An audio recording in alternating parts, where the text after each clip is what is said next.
Voces de la Democracia, un podcast de la comunidad IEC donde todas las voces y opiniones cuentan. Hola a todas y todos, les damos la más cordial bienvenida a otro episodio de Voces de la Democracia, una producción del Instituto Electoral del Estado de Guanajuato. Yo soy Esteban y me encuentro aquí con mi compañera Vis. Hola Vis, ¿cómo estás? Hola Esteban, ¿qué tal? Muy bien, muchas gracias. ¿Y tú? También por acá, mira, ya contentos. Mira, fíjate que el día de hoy queremos compartir con todas y todos ustedes un tema muy interesante, aprovechando que en este mes vamos a celebrar a la niñez. Y pues bueno, a ver, platícanos, Vis, de qué va este programa, porfa.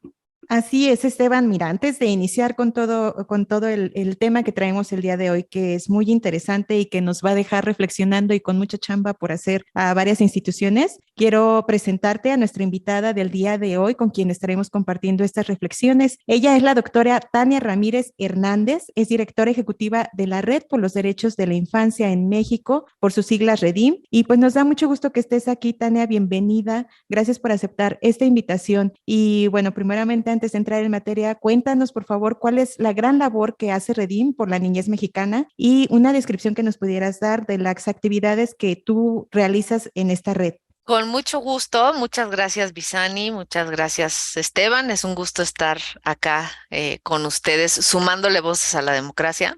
En efecto, yo soy la directora ejecutiva de REDIM, que es una red de organizaciones dedicadas a trabajar por la niñez, pero no solamente por la niñez, sino con la niñez, para la niñez, y todo esto con un enfoque de derechos, es decir, reconociéndoles como titulares de derechos, recordándole al Estado mexicano, a las instituciones, cuál es el estándar que marca la Convención de los Derechos del Niño para que todo el accionar público esté orientado a garantizar derechos, no nada más a ayudarles, a darles becas, a protegerles, que pueden ser miradas pues más de un esquema adultocéntrico, quizá previo a la convención que les reconoce como titulares de derechos, sino ir avanzando hacia este reconocimiento. Y como parte de ese reconocimiento también está el saber, recordar y activar todos los espacios y mecanismos posibles para que ellas y ellos tengan voz, tengan posibilidad de decisión, posibilidad de incidencia, que lo que dicen sea tomado en cuenta por las autoridades, porque al final esa es también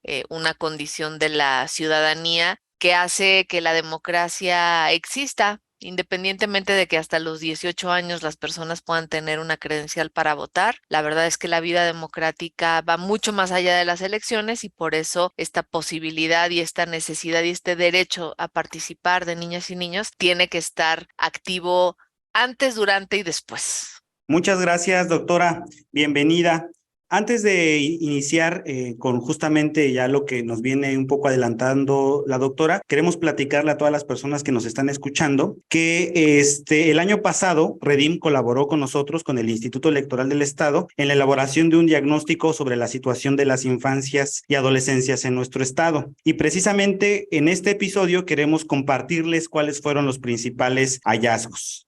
Así es, Esteban, este diagnóstico fue presentado en octubre del año pasado en el Congreso del Estado de Guanajuato y fue presentado ante algunas dependencias y autoridades estatales como la Secretaría de Gobierno, la Secretaría de Educación, el DIF, entre otras instituciones que de alguna manera atienden a la niñez guanajuatense. Y bueno, el fin era contextualizarlo sobre lo que diariamente viven las niñas y los niños y adolescentes con la finalidad de sensibilizarles y crear redes de colaboración para poder aportar, ¿no? Creo que aquí hay una clave bien importante que son las redes de colaboración y que cada quien desde su ámbito de actuación y competencia pueda generar estos mecanismos o estas acciones para favorecer las condiciones de vida de nuestra niñez guanajuatense. Así es, Visani. Y bueno, pues nada, qué mejor que escuchar los principales hallazgos que hayamos obtenido de este diagnóstico, que justamente de quienes nos apoyaron en la elaboración de este documento. Y pues bueno, doctora, antes de comenzar, me gustaría preguntarle que nos pudiera, bueno, más que preguntarle, que nos pudiera platicar cuáles fueron los principales hallazgos que que se suscitaron o que encontraron una vez realizado el diagnóstico. Sí, con mucho gusto, Esteban, pero tutéame, por favor, no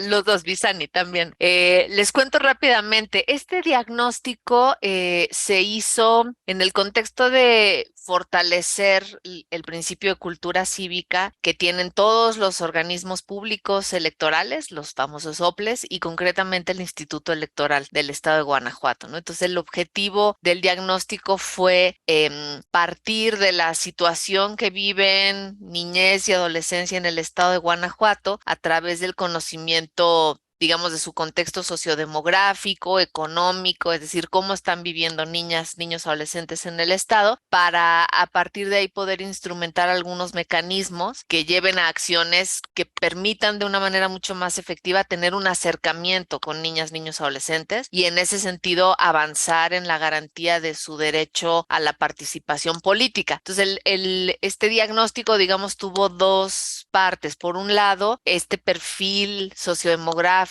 caracterizar, dimensionar cómo está viviendo niñez, adolescencia en el estado y por otro lado, avanzando en este sentido de la cultura cívica y de su participación, esbozamos el contenido y el alcance del derecho a la participación, que ya les decía hace un momento que es uno de los pilares incluso de la Convención de los Derechos del Niño, de la niñez, del niño y de la niña, pero se conoce como del niño por su traducción rápida al inglés, haciendo énfasis precisamente en estos asuntos que afectan a niñas, niños y adolescentes a partir de conocer cómo viven y al mismo tiempo articular esto con los estándares de derechos humanos de niñas, niños, adolescentes que tienen que cumplirse cuando observamos cuáles son esas características que deben de tener los procesos de participación que se impulsen con infancias y adolescencias desde las instituciones del Estado y de los gobiernos, ¿no? Así es, doctora. Y bueno, quienes hemos tenido la oportunidad de conocer el documento y bueno, desde aquella presentación que hubo, que mencionábamos hace un momento en el Congreso del Estado, pues estamos ante un panorama pues no muy,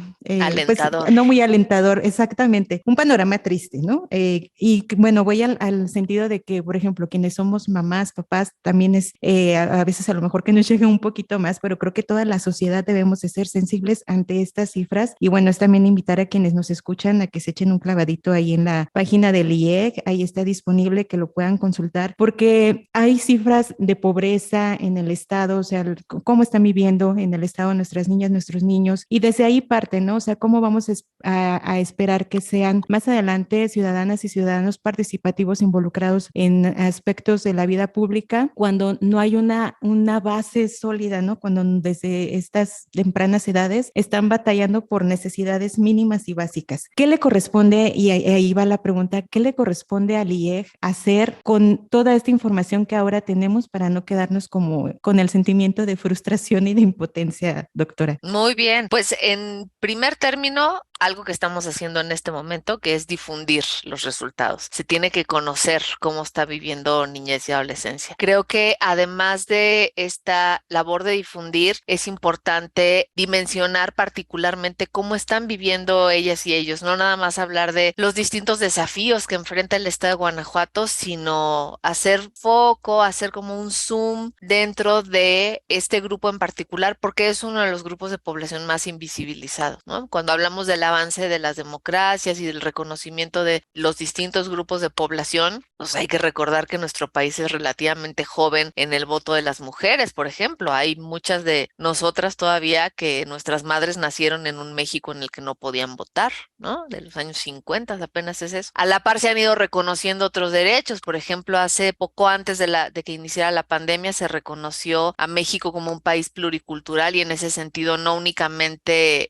que venía de españoles e indígenas, sino se reconoció a la población afrodescendiente. Entonces el reconocimiento de esa población que en Guanajuato además tiene, también no es nada más de la costa de Guerrero o Veracruz, etcétera. Guanajuato sabemos que por su actividad minera reunió ahí también a población afrodescendiente. Bueno, ¿cómo hacemos para que ese visibilizar esos grupos de población tenga un efecto en las políticas públicas? Es decir, que sepamos cuántos son, quiénes son, cómo están viviendo y a la par de esto, digamos, como un ejercicio similar a lo que les estoy contando, preguntando, voltear a ver cómo están viviendo niñas, niños, adolescentes y además de conocer cómo están viviendo, dar algunos estándares, recomendaciones para que todas las instituciones promuevan la participación de niñas y niños en su ejercicio cotidiano. Digamos que al IEG le toca recordar que la participación es un derecho de todas las personas, que no está limitado por el hecho de tener una credencial elector o electora o por el hecho de tener la edad legal para votar, y eso sí le toca hacer al IEG, además de dar pautas, estándares para que las demás instituciones también coloquen en el centro la voz de niñas, niños, adolescentes. Hay que recordar que el derecho a la escucha, el principio del derecho a la escucha y a la participación tiene que ver justamente con hacer que ellas y ellos puedan hacer notar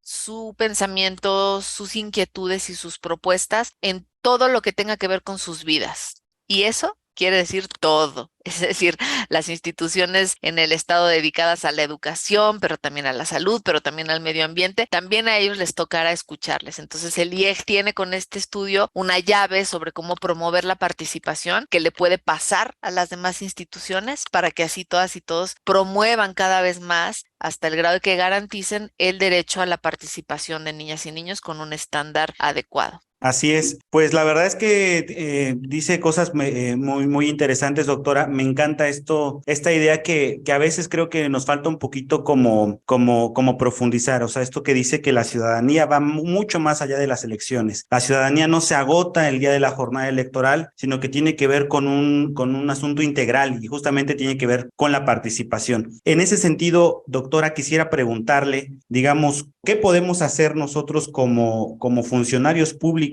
para fortalecer o para promover el derecho de la participación de las niñas, niños y adolescentes? Pues acostumbrarnos a escucharles, acostumbrarnos a hacernos preguntas, por ejemplo, cuando vamos a hacer un evento, ¿no? Que toca mucho entre las instituciones de, ay, vamos a hacer la presentación de este estudio, de esta iniciativa o de este foro conmemorativo de tal cosa. Y así como checamos en nuestra lista de qué cosas debe de contener, no, pues que haya café, que haya tantas sillas, que mandemos las invitaciones a las personas que van a comentar, que haya siempre una casilla que diga y que invitemos a niñas, niños y adolescentes, ¿no? Que sea una condición en la que siempre estemos pensando, ¿no? Esa es una de las cosas que se tiene que hacer. Otra, bueno, pues ahora estamos en este momento en el contexto del día o el mes del niño y de la niña, pero otra que tenemos que hacer es recordar que todos los días y todos los meses son de niñas, niños, adolescentes, ¿no? No nada más quedarnos en abril para acordarnos de, sí es cierto que los teníamos que oír, ¿no? Otra cosa que se tiene que hacer es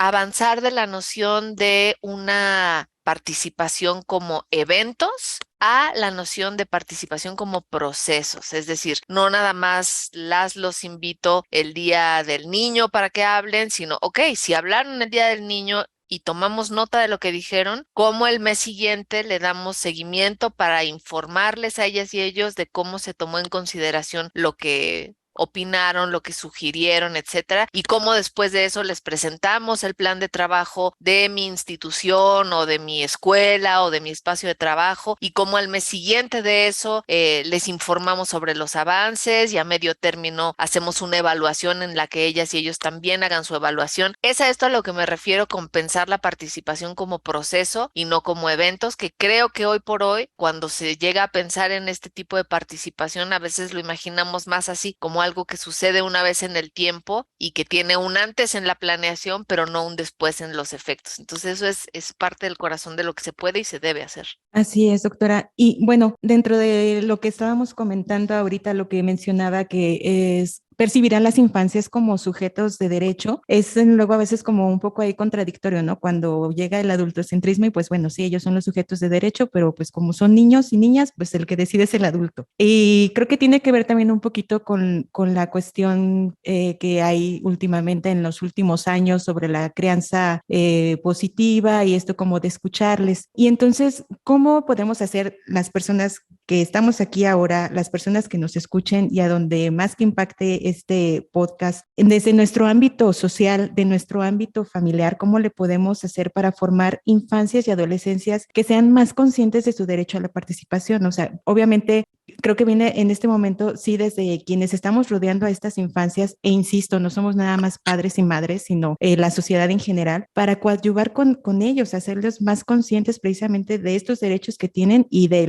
lo importante que es su participación. Sí, creo que das en el clavo, Visani. Tenemos que hacerles conscientes de su derecho y las personas adultas también tenemos que hacernos conscientes de que son sus derechos, ¿no? Y esto se puede lograr, miren, desde prácticas muy pequeñas, entre comillas, pero que van haciendo el hábito de la participación y es preguntándoles qué opinan y qué sugieren y que una vez den sugerencias, eso incida en los entornos en los que estamos, por ejemplo, en las casas, ¿no? Muchas veces voy a ponerles un ejemplo muy concreto, muchas veces se nos hace más fácil decir, no, pues yo voy a escoger qué ropa te vas a poner y de paso te visto porque tú eres muy lento y de paso decido cuándo es el desayuno y te traigo a sentar a la mesa y te doy y vámonos porque ya se nos hizo tarde para llegar a la escuela. Pues sí, pero ir haciendo el hábito de la participación tiene que ver con tener tiempo, organizarnos y planear y decir, a ver, desde un día antes, ¿qué ropa te quieres poner? Pero a ver, ¿por qué te quieres poner esa ropa? ¿Hace frío o hace calor? ¿Te toca deportes o te va a tocar laboratorio? Ok, y en función de esa información decide. Perfecto, ya decidiste, tú saca tu ropa, ponla en tu cuarto.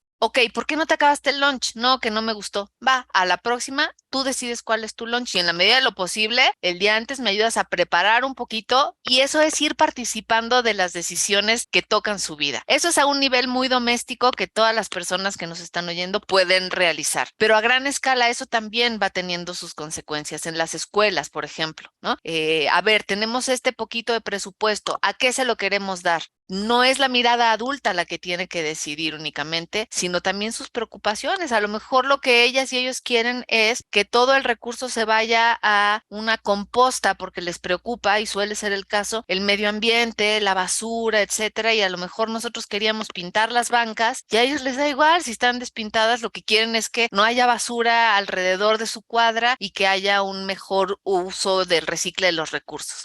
Ahí así como estamos haciendo para escalarlo, imaginen lo mismo hacia las decisiones que se toman en la colonia, las decisiones que se toman en el municipio, las decisiones que se toman en el estado, en el país, tiene que ser de esa dimensión. Claro, el reto es que para que las y los niños sepan que tienen ese derecho, necesitan vivirlo. No basta con que les contemos que tienen derecho a la participación. La vivencia de un derecho es el que deja el conocimiento verdadero y profundo y el que deja instalada la capacidad de ejercerlo, de defenderlo incluso y de exigirlo. Y ese en realidad es un reto, como decías, Visani, para nuestro adultocentrismo que siempre está listo para saltar ahí al ataque e impedirnos ver que los ajustes que tenemos que hacer son perfectamente viables. Claro, pero estamos tan acostumbrados a que el mundo se reproduzca en la manera en la que lo conocemos que a veces no nos damos chance de hacerlo. Pero si cabe al lugar como invitación, pues es muy sabroso también dejarse tocar por un cambio de hábitos en los hogares, en las escuelas, en las instituciones y ponernos en modo escucha y en modo integración de eso que escuchamos, de eso que nos critican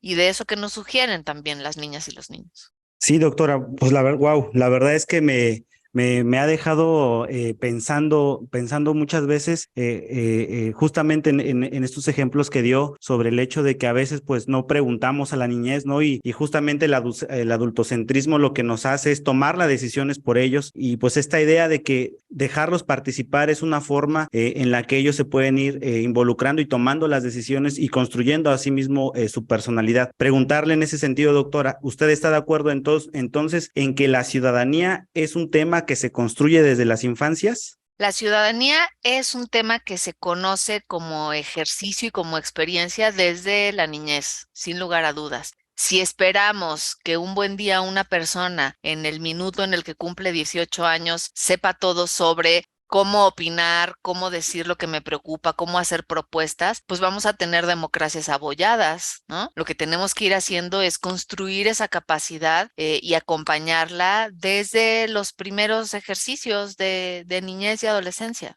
Por eso es importante hablar de proceso y no de pequeños momentos de consulta, porque lo que hacemos cuando lo dejamos en los eventos es precisamente reforzar la idea de que la democracia al final es el día de las elecciones, ve, echa tu papelito y el resto del tiempo ni pidas rendición de cuentas ni propongas, ¿no? Mientras que si empezamos a hacerlo desde una edad temprana, de esta forma que les estoy comentando, estaremos no solamente garantizando el derecho de niñas, niños y adolescentes a participar y a ser escuchados, sino que estaremos haciendo músculo y dándole fuerza y dándole sentido a la democracia como un ejercicio ciudadano, permanente, constante y en el que están incluidas todas las personas sin distinción, incluida la distinción de edad. Así es, doctora. Y creo que una palabra clave es hábito, porque cuando nos comentabas de en los eventos, así como el checklist, incluir el hábito, ¿no? O sea, de escucharles. De si los vas a invitar, bueno, ahora escúchalos y ahora atiende lo que surgió de esa escucha, ¿no? De eso que ellos proyectaron. Y también el hábito de hacerles vivir su derecho. Sí, definitivamente creo que el permitirles más que permitirles a ellos, creo que es permitirnos nosotros, los adultos, darles el espacio y el tiempo. Lo que comentabas así tan básico como si dejarlos que pueden vestir, que comer. A veces creo que el mundo está tan acelerado y los sistemas, el educativo, los sistemas laborales, pues nos traen así, ¿no? Cortitos de tiempo. Y tienes que entrar a la tal hora y tienes que salir a tal hora y atender tales y no nos damos ese espacio precisamente pues para darles a ellos la oportunidad de la expresión. Y bueno, eso compartirles porque sí me retumbó la palabra de hábito, que creo que es esa práctica diaria. O sea, al final de cuentas. Y bueno, doctora, en el estudio, en el diagnóstico, también para quienes nos están escuchando, pues compartirles, ¿no? Hay cifras, digamos que está lo tangible, por decirlo de alguna manera, porque hay números. Creo que la realidad de nuestras infancias, pues la vemos con nuestros vecinitos, vecinitas de la cuadra o con lo que vamos viendo en nuestro trayecto de la casa al trabajo, viceversa, ¿no? Pero allí en el documento, pues ya de alguna manera se plasman las cifras, ¿no? Como por ejemplo, el escuchar, el 20% de nuestras niñas, niños no van a la escuela. El 3% de 12 a 17 años están casados o en unión libre. O sea, son cifras que ya nos dejan ver, ¿no? De alguna manera, aunque no seamos sociólogos, politólogos o lo que sea, nos dejan ver los contextos. Y que nos pudieras platicar cómo fue la construcción de este diagnóstico, también para dejar ahí la espinita, ¿no? De que invitar a quienes nos están escuchando a que lo consulten y que desde ahí podamos construir estos mecanismos de los que estamos hablando y no se vaya a quedar solamente ahí. Absolutamente, porque fíjense que un hallazgo importante, lo sabíamos intuitivamente, pero hasta que se materializó el estudio lo pudimos ver con toda la claridad. Necesitamos saber cómo están viviendo niñas, niños, adolescentes para pensar los mejores mecanismos de incorporación y de garantía a su derecho de la participación, ¿no? En un estado, imagínense, en el que el 50% de la población es hablante de una lengua indígena, pues por supuesto que tienes que considerar que todos tus eventos materiales, insumos, tienen que tomar en cuenta cómo son, ¿no? Entonces, de esa manera también nos dimos cuenta que ubicar cuáles son esas características sociodemográficas en el estado son fundamentales, incluso para darnos cuenta de qué tamaño del estado son niñas, niños, adolescentes. Uno de los datos que descubrimos haciendo, digamos, una lectura analítica, crítica de esos datos disponibles a través de la data pública es que de los más de 6.1 millones de habitantes en el estado de Guanajuato, el 32% tiene entre 0 y 17 años, o sea, 1.9 millones, casi 2 millones, ¿no? Es decir, una tercera parte de Guanajuato, imagínense el estado de Guanajuato, lo partes en tres, y una tercera parte son niñas, niños, adolescentes. Es de ese tamaño, no son un pequeño grupo de población, ¿no? Y además algo bien interesante es que este porcentaje es ligeramente superior al promedio nacional, en donde es el 30%. En Guanajuato es el 32%. Entonces esto ya te habla también de una necesidad añadida de verles ahí, ¿no? La mayor proporción tiene entre 5 y 14 años, en la ligera mayoría son hombres, pero no es significativo, es un 50.6%, aunque luego con la edad esto va cambiando y a veces son más las adolescentes. Y una de las características que más nos llamó la atención y que nos preocupó fueron las condiciones de pobreza, ¿no? Por recordar los municipios en donde esto está más presente, San Felipe, Jichú, Tierra Blanca. En estos municipios, 4 de cada 10 habitantes tienen menos de 18 años. Moroleón, Santiago, Marabatío y Uriangato son poco más de la cuarta parte, o sea, 3 de cada 10 personas. León es el segundo municipio a nivel nacional, fíjense, con el mayor número de niñas, niños, adolescentes. Ahí sí, de todo el país, León, segundo lugar en población de niñez y adolescencia. Y si vemos en dónde están viviendo, por ejemplo, es mayor el número en donde hay hogares en donde viven 2 o más niñas, niños, adolescentes, en los hogares rurales más que en los urbanos. Es decir, hay que voltear a ver al campo, hay que voltear a ver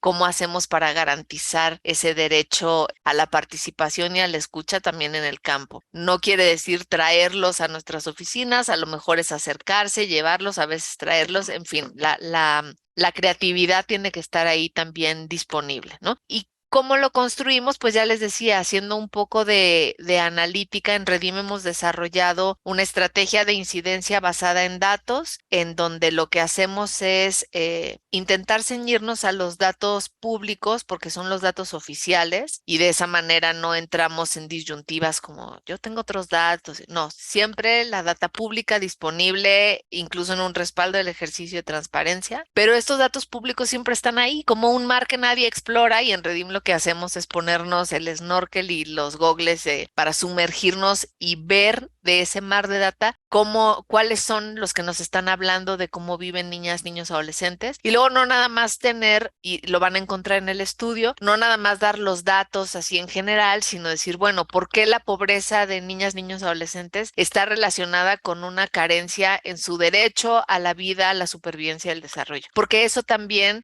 le marca más claramente el camino al Estado de cuál es su responsabilidad en tanto garante de derechos. No es lo mismo decir, la niñez en el Estado de Guanajuato vive pobreza, que uno se quedaría así como, híjole, chin, qué preocupante, pero hasta ahí, a decir, no está garantizado el principio de vida, supervivencia y desarrollo, y el derecho a una alimentación sana, balanceada y suficiente no está garantizado en, principalmente, voy a decirlo al aire, pero 8 de cada 10 municipios del estado, por decir algo. O sea, esa forma de dimensionarlo ya te va diciendo hacia dónde tienes que dirigir los esfuerzos, los recursos y la atención, ¿no? Y otra de las cosas que pusimos en el estudio fue el estándar internacional sobre la participación, de manera que recordemos pues que esos estándares no viven allá en Ginebra, ¿no? Y que quién sabe cuándo los podremos visitar, sino recordar que son también estándares que tienen que orientar y estructurar nuestro trabajo, ¿no? Entonces lo pusimos ahí enmarcado para poder pues concluir en una de las conclusiones que alcanzamos en el estudio, que es que la infancia y la niñez, la adolescencia en Guanajuato están viviendo obstáculos para poder acceder plenamente a su acceso a la información, a la expresión, entendidos también como derechos civiles y políticos, que están también inmersos en el derecho a la participación y a la participación efectiva y protagónica. Doctora, muchísimas gracias. La verdad es que nos deja con mucho que pensar, mucho por hacer y sobre todo con, digamos, a mí la reflexión, muchas de las reflexiones que hizo hoy. La verdad es que yo me voy con una que voy a guardar y lo voy a intentar recordar cada vez que tengamos que hacer alguna actividad. Saber que todos los días son Día de la Niñez. Agradecerle mucho justamente por su participación y bueno, nada, desde este instituto no nos queda más que seguir promoviendo y fomentando el derecho de la participación de la niñez. Bis. Así es, Esteban, pues creo que trabajo hay mucho, las instituciones tenemos los recursos, hay los medios para establecer las redes necesarias y bueno, las cifras ahí están, el diagnóstico nos da ya varios hallazgos que pueden, por los que podemos establecer ya varias vías, ¿no? Y pues invitarles nuevamente a quienes nos escuchan a consultar el documento que está disponible en nuestra página www.ieg.mx, ahí está disponible este diagnóstico sobre las infancias y adolescencias en nuestro estado y pues bueno, creo que nada como leerlo, nada como ver estas cifras para pues poder tener un poquito más de conciencia, ¿no? Conciencia social. Tania, muchísimas gracias nuevamente. Esperamos que se den otros espacios para que podamos seguir platicando de estos temas que pues sin duda son interesantes y deben de ser atendibles. Muchas gracias a ustedes también por el espacio. Repitamos como cuando quieran, y a lo mejor a la próxima invitamos a algún niño o niña que viva allá en Guanajuato a que nos diga cómo están viviendo ellas y ellos sus derechos en tanto titulares de derechos y desde la ciudadanía temprana. Gracias también al IEG por haber dedicado tiempo de este podcast para pensar en clave de niñez. Muchas gracias. Muchas gracias, Tania. doctora. Gracias, Bis. Gracias, Esteban. Estamos aquí pendientes y para llevar a cabo próximamente un siguiente episodio de Voces de la Democracia. Te invitamos a suscribirte a nuestro canal para que te lleguen las notificaciones de los nuevos episodios de Voces de la Democracia, una producción del Instituto Electoral del Estado de Guanajuato, IEG.